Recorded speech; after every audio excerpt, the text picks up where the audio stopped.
The Nightly Business Report. Good evening. Tonight, Sri Lanka's vehicle imports surpassed $1 billion, marking 8 months reflecting growth demand and economic activity. IMF issues warning on increasing macro bond risks facing Sri Lanka's economy amid financial uncertainty. Sri Lanka's stock market ends on a positive note as ASPI and S&P SL20 record modest gains. And Wall Street closes higher as investors overlook US government shutdown concerns. From Studio 24C, here's Jenna Newman. Good evening and welcome to the Nightly Business Report. Sri Lanka's vehicle imports have surpassed $1 billion in the first 8 months of 2025, following the lifting of import restrictions earlier this year. August alone saw a record monthly import bill of $255.7 million, highlighting strong demand in the automobile market. Sri Lanka has spent over $1 billion on vehicle imports from January to August 2025, according to the central bank's external sector performance report for August. This surge follows the lifting of import restrictions earlier this year, which had been in place for nearly 4 years. August recorded the highest monthly vehicle import bill at $255.7 million. The easing of restrictions has led to increased demand in the automobile market. Vehicles have become one of the largest contributors to the country's import expenditure in recent months. This trend reflects growing consumer confidence and economic activity as Sri Lanka's market adjusts post-restrictions. Fitch affirmed Sri Lanka's long-term foreign currency issuer default rating at CCC+, citing high government debt and interest costs despite the 2024 debt restructuring. The agency highlighted progress under the IMF program, including fiscal reforms, revenue growth, and improved external finances, with foreign exchange reserves rising to $6.2 billion. Fitch experts gradual debt reduction by notes risk remain high, forecasting debt at 96% of GDP by 2027. Economic growth is stabilizing with 4.4% expected in 2025, supported by industry and services, while inflation is forecast to rise moderately to 5% by 2027. Revenue gains and primary surpluses are strengthening fiscal health, although revenue remains below peer averages. Fitch also noted Sri Lanka's moderate governance scores, reflecting stable political transitions and institutional quality despite ongoing challenges. The IMF warns that Sri Lanka could face additional debt payments of up to $270 million annually from 2028 if its economy grows faster than expected, with payments continuing until 2038.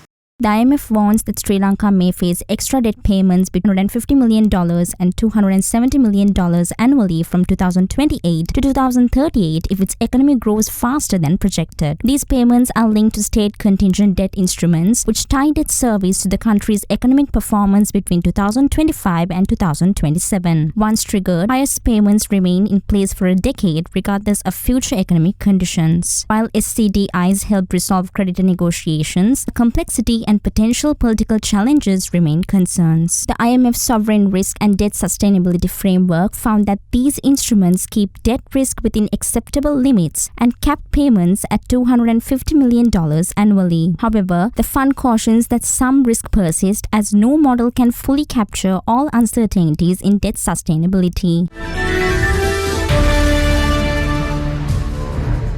Sri Lanka Customs exceeded its September revenue target by around 37%, collecting 253.2 billion rupees against a target of 185 billion.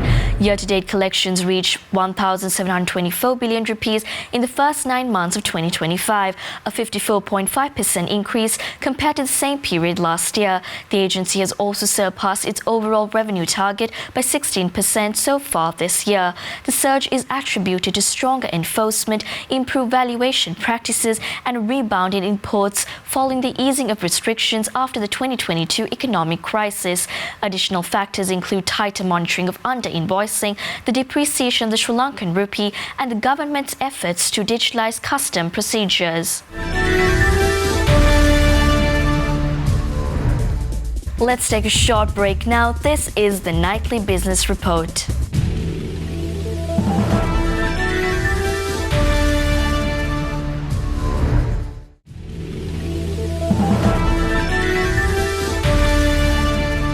Welcome back to the Nightly Business Report. Sri Lanka's stock market saw modest gains with both major indices closing higher.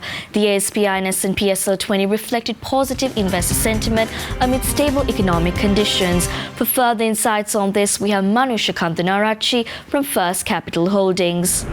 Thank you, Jenna. Riding the wave of yesterday's bullish surge, the Colombo stock market charged ahead once more, fueled by a powerful rally in hotel and plantation sector counters. The day began on a shaky note, with early selling pressure threatening to derail the momentum. But the market refused to back down as well. In a steady and determined climb, it found its way back, turning red into green. By the closing bell, the index stood proud at 21,781, a resounding gain of 105 points, sealing another victorious chapter in its upward march as well. High net worth participation remained relatively low, with moderate participation from retail investors. Turnover for the day stood at 6.3 billion rupees, reflecting a decrease of around 12% compared to the monthly average that stands at around 7.1 billion rupees.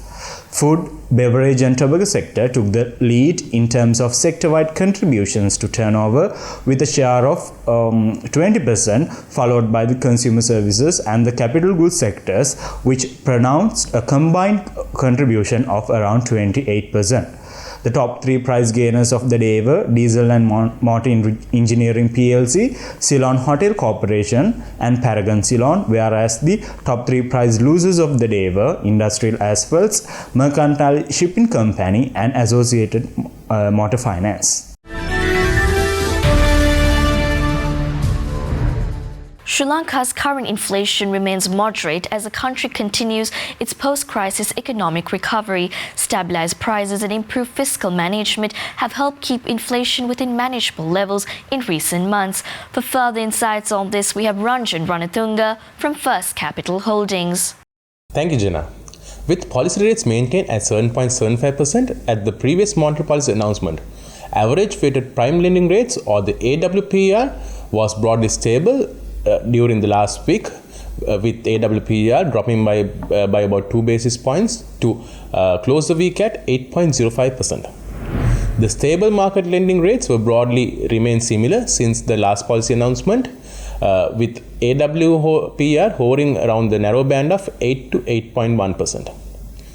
Relatively stable government security yields, stable macroeconomic indicators, and surplus liquidity in the banking system were main causes towards the rates remaining in similar levels during the past few months.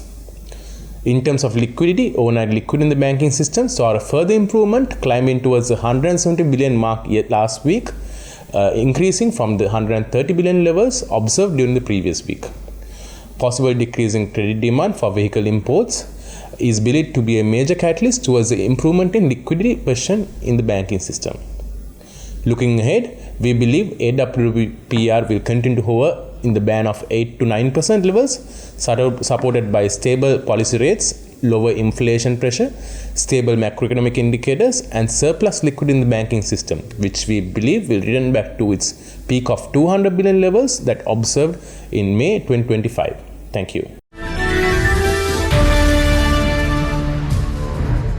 Gold prices hovered near records high in Asian trade today as safe haven demand remained underpinned by an ongoing U.S. government shutdown and growing conviction in more interest rate cuts. Spot gold steadied at 0.2% to $3,864.63 an ounce, while gold futures for December fell 0.2% to $3,889.65 an ounce. Spot prices hit a record high of $3,895.33 on Wednesday.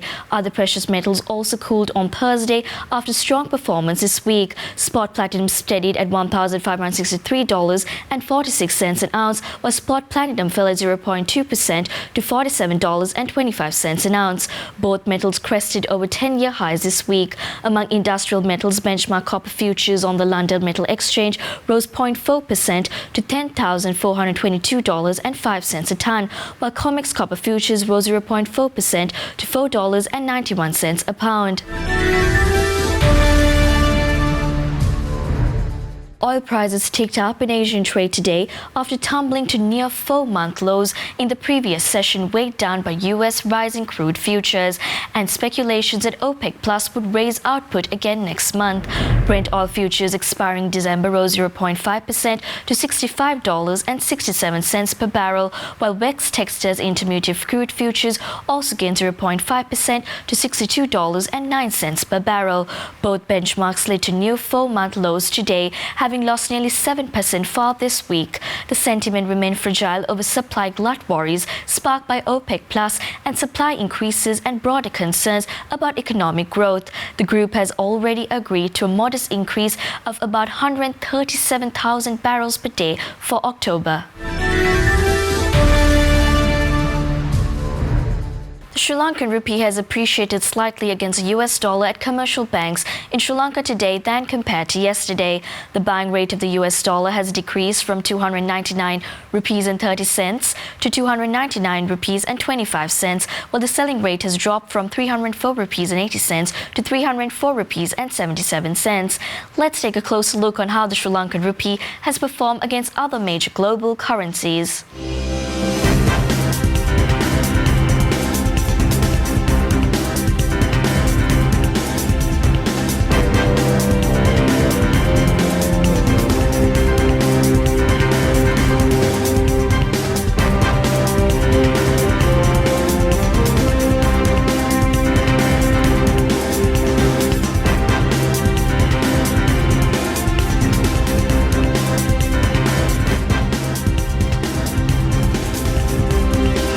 Short break now. This is the Nightly Business Report.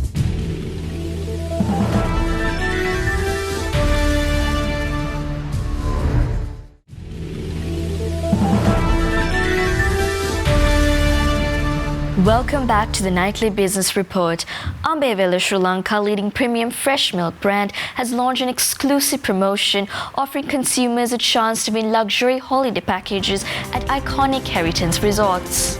Ambevela Sri Lanka's top premium fresh milk brand has launched a new consumer promotion offering luxury holiday packages as prizes. With every purchase of a 1-liter Ambevela fresh or non-fat milk pack, consumers can enter a weekly draw by scanning a QR code and submitting proof of purchase. 10 winners will be selected over 10 weeks to enjoy 2-day premium stays at heritage resorts including Kandalama, Tea Factory and Ahongalla. Available exclusively in major supermarkets, the campaign highlights Ambevela's commitment to creating premium experiences for its loyal customers. Prospects College of Higher Education has signed a Memorandum of Understanding with Express Jobs Sri Lanka, leading recruitment platform to enhance career opportunities for its students. This partnership will integrate job openings and internships directly into PCH's career portal, benefiting students across diploma, foundation and new degree programs in early childhood education, psychology, IT and business management. The collaboration is notable for Express Jobs as it expands into education sector recruitment through PCHE's specialized early childhood education program. The Memorandum of Association was signed on the 1st of October 2025 by the founder and director of academics and Express Jobs co-founder and CEO, who share a long-standing connection. Students will access real-time job opportunities via PCH's Career Launchpad, facilitating smoother transitions into the workforce. Nations Trust Bank has successfully facilitated a major 2.7 billion rupee foreign investment in Sri Lanka's apparel sector, boosting investor confidence and job preservation. This landmark deal underscores NTB's expertise in handling complex cross-border transactions and supporting economic growth. Nations Trust Bank facilitated a landmark 2.7 billion rupees foreign investment in Sri Lanka's apparel industry, helping Q Collection, a Singapore-based firm, acquire 2 subsidiaries of a local apparel group. The deal preserves over 2,400 jobs, revitalizes dormant manufacturing capacity, and signals strong investor confidence in Sri Lanka's economy. NTB's corporate banking team expertly managed the complex cross-border transaction involving Sri Lanka, Bangladesh, and Singapore within a tight time frame. frame. The bank's financial advisory and structured finance solutions underscore its role as a trusted partner for local and international clients. NTB Executive Vice President Sinal Seneviratne highlighted the bank's commitment to supporting national economic resilience and employment preservation.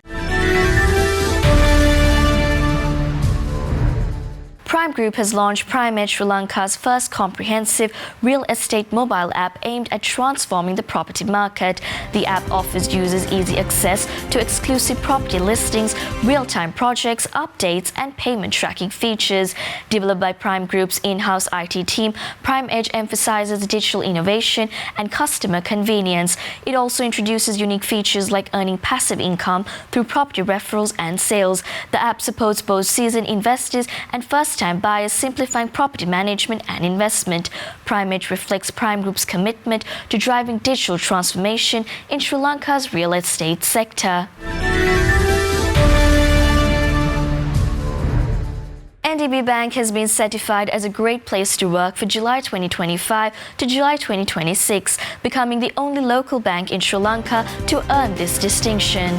NDB Bank has been certified as a great place to work for the period July 2025 to July 2026, making it the only local bank in Sri Lanka to receive this prestigious recognition. The certification reflects the bank's commitment to fostering a workplace culture centered on inclusion, trust, and employee development. NDB was evaluated through independent surveys and audits that highlighted its focus on collaboration, diversity, and respect. CEO Callum Edirisinghe emphasized that the bank prioritizes a culture where employees can grow and thrive. The bank invests continuously in professional development, leadership, and employee well-being initiatives. This accolade reinforces NDB's reputation as a leading employer dedicated to workplace excellence and purpose-driven leadership.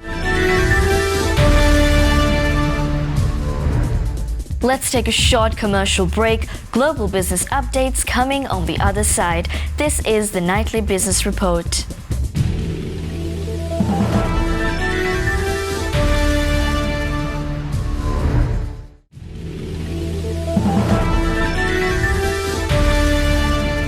Welcome back to the Nightly Business Report. Asian stocks advanced today on strength in technology and healthcare, with South Korean shares hitting record highs as local chip makers rallied in optimism over more artificial intelligence development. Japan's Nikkei 225 index added 0.3% on some strength in tech, while the Topix index fell 0.1% after strong gains in the prior session. South Korea's Kospi was by far the best performer in Asian trade, rallying 3% to record high of 3,565.71 points. Hong Kong's Hang Seng Index rallied 1.4%. Australia's ASX 200 rose 1.1%, buoyed by strength in local mining stocks. Singapore's Straits Times Index rose 1.1%. Wall Street's main stock indexes rose with strong support from the healthcare sector as investors look past weaker than expected private payroll data and uncertainty around the first day of the U.S. federal government shutdown.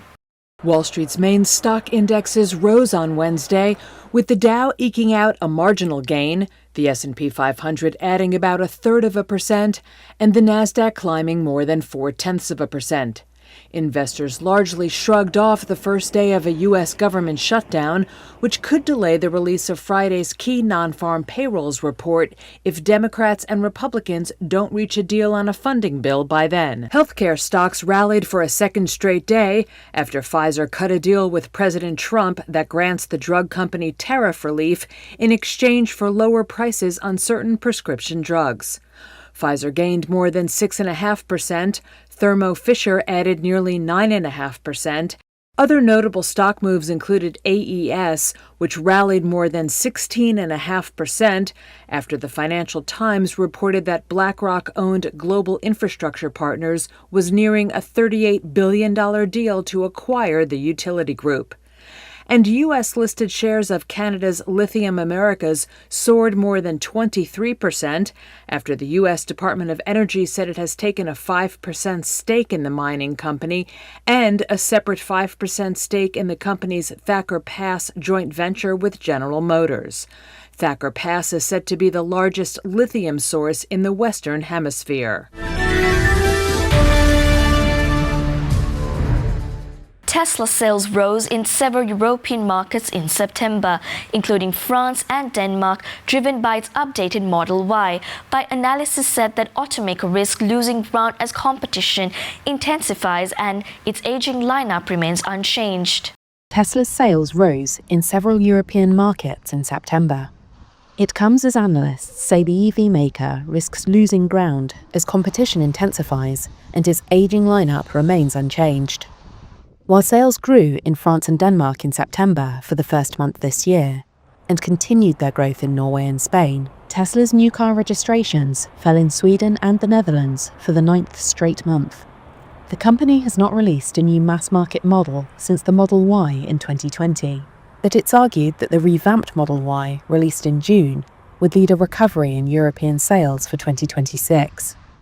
Tesla's competitive problems have been compounded by a backlash by some consumers against its CEO, Elon Musk, who helped bankroll Donald Trump's US presidential election victory last year and has championed European far-right parties. For January to August, Tesla's sales were down almost 43% year-on-year in the EU. During the same period, industry-wide EV sales in the EU rose 24.8%. That wraps up today's nightly business report. We value your opinion. Share your thoughts and feedback with us through email at feedback.ad24english@derana.lk or via WhatsApp at 076-805-7933. We will see you again tomorrow with the latest updates in the business globe. Vinod Varnasurya will meet you next with other Derana Sports Central. Until then, I'm Jenna Newman. Thank you for watching and have a great night.